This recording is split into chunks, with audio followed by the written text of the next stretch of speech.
Hey y'all, welcome back. Let's go over the points. We're 4 races in of 36, and let's just kind of go over the points and see where everybody is, because it's never too early to start point racing, right? Well, point leader is Willie B, William Byron. He got that Daytona 500 win, and he's been pretty consistent with his stages and just running up front. He's sitting there with 1 win, 2 top 5s, and 3 top 10s.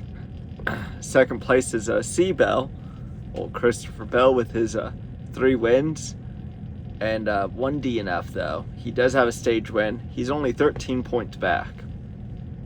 We will be jumping around here later on too. So Tyler Reddick, he's having a pretty good solid start to the season with his 2 top 5s.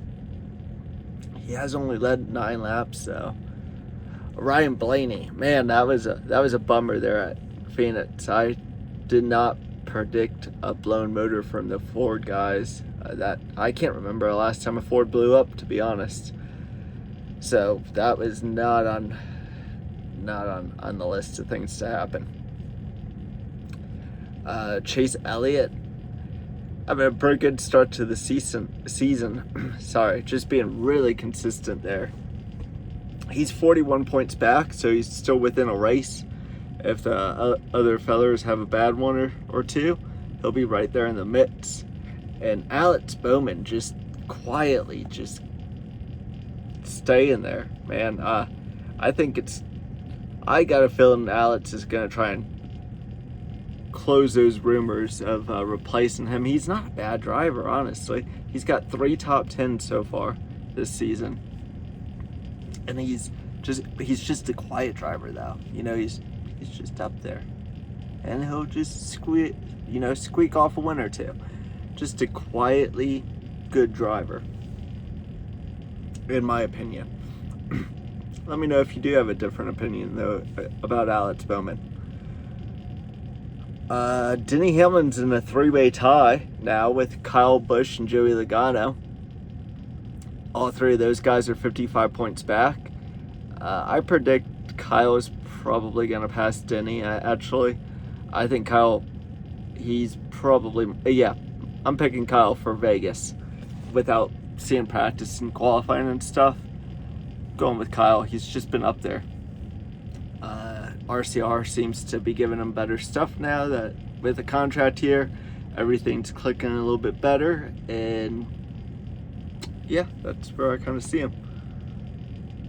I think he'll end that winless streak of his. Chris Buescher, he has 1 top 5 and 3 top 10s. Not a bad way to start it. Hopefully he makes the playoffs this year, because he runs so gosh darn good in the playoffs that it's going to be a damn shame if he doesn't make it again this year. And Kyle Larson, actually last out of the Hendrick guys. And nobody's going to be talking about Kyle Larson losing his ride. I don't think Kyle would really mind anyways. But he's sitting there with 2 top 5s and 2 top 10s. Nice good start to the season. Bubba Wallace with that brake failure there at Phoenix really dampened things. He lost 6 positions. He only has 1 top 10 too. With 2 DNFs. Just gotta get consistent. They can't be having that, because most likely, like years past, they're gonna have to point their way in. And luckily Seabell is winning all the races, so there'll be more open spots, but eventually somebody else is gonna squeeze in there and win. So it's never too early to start thinking about these kind of things. John Hunter Nemechek though, 13th, 66 points back. He's sitting there with 1 top 5 and 2 top 10s. Good start for the season, especially after their last year. Recky's in 14th right now. He's 69 points back. Michael McDowell is 15th. I just don't know. I don't know if that was a really good move to go over there to Spire. But Todd Gillen in that 34 is 17th. So if you want to compare them, I just think the Fords are a little bit better than the Spire cars, but hey, money talks. Ross is in between those two as well, and 16th, quiet there, gained 4 positions. Carson Hosevart too, he does have 2 DNFs. He's in 18th, 88 points back, with 1 top 5. So definitely gonna need to be a little bit more consistent if he's gonna make the playoffs this year. Sorry, my voice is getting a little, talking a lot.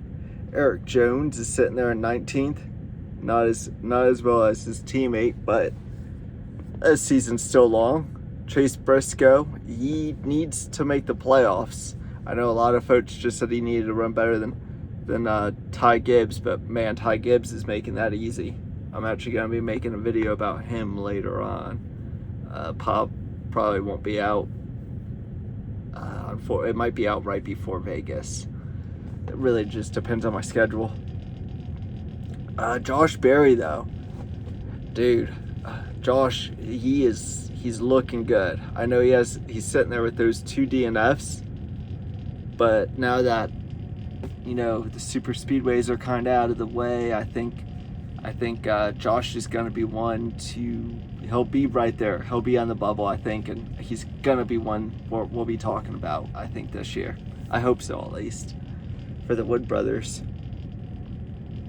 And let's kind of go down a little bit. Ryan Preece is 24th. He needs to run better than his, at least his old teammates. Austin Dillon. Zane Smith is 26th. Riley Herbst is 27th. That's 1 DNF, no top 10, 0 lap sled. I wonder how long his contract is. If you guys know how long Riley Herbst's contract is, throw it in the comment section.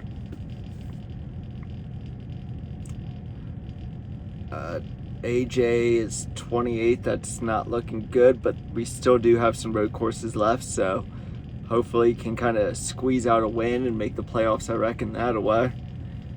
Daniel Suarez, 29th, 110 points back, sitting there with 55 points.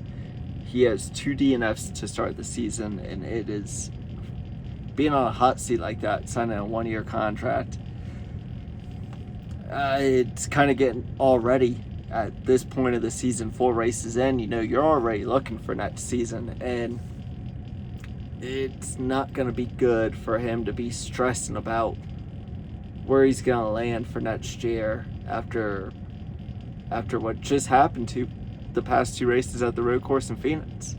He's put himself in a hole, and it's just not a good one. And honestly, if they get rid of him, I don't know where he's going. Maybe Spire? I don't know.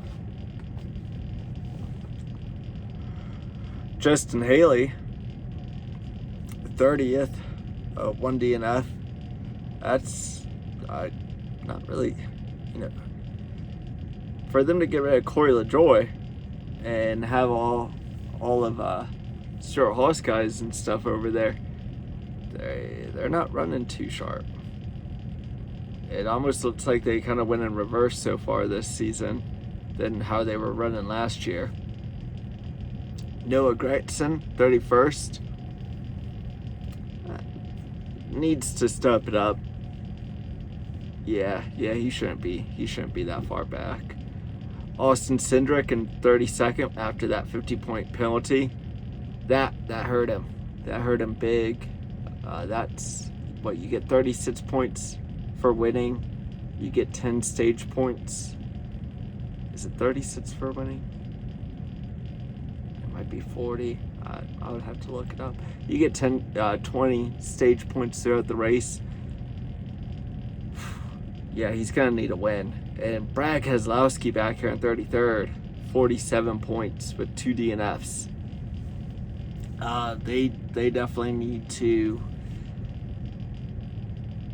just get some consistency.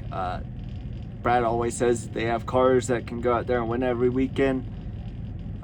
Need to stay out of trouble. Need to start qualifying better to not put yourself in those kind of situations to begin with. And then Ty Gibbs, 2 DNFs, 41 points, 124 out. Yeah, he can win. He has a good car. He can win. He can probably recover from this, but not a good look. I'll be actually making a video about him later on. And who else do we have? Cole Custer, 2 DNFs. Man, I hope Cole, so good in the Nationwide Series, and he gets a second chance to go to Cup, and not really with the best. You know, it's kind of what's left over from the Stuart Haas days, so yeah, not good. Yeah, Jimmy Johnson, Cody Ware. I don't think Cody Ware is racing all the races. Oh shit, is he? Oh, he has. Oh wow, that's real bad. He just passed Corey LaJoie. Well, Cody Ware has 23 points and Corey LaJoie has 21. So,